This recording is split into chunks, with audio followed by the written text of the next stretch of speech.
કે આજે વિસાવદરની જનતા ભારતીય જનતા પાર્ટીની તાનાશાહી જોઈ રહી છે, તમામ ગુજરાતની જનતા તાનાશાહી જોઈ રહી છે. આ તમામ ષડયંત્રો પછી પણ ભારતીય જનતા પાર્ટીનો ઉમેદવાર ચૂંટણી હારી રહ્યો છે.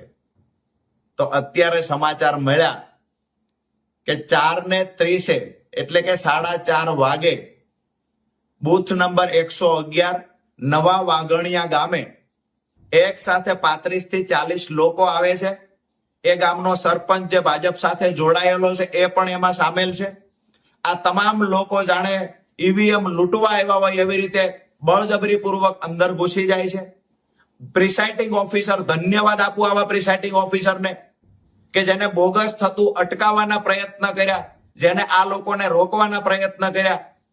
તો અમારા બૂથ ઇન્ચાર્જ પાસેથી મને માહિતી મળી કે પ્રિસાઇડિંગ ઓફિસર સહિત જે સાથે લોકો હતા એને પણ આ લોકોએ ગુંડાઓએ મારામારી કરી છે એમની સાથે.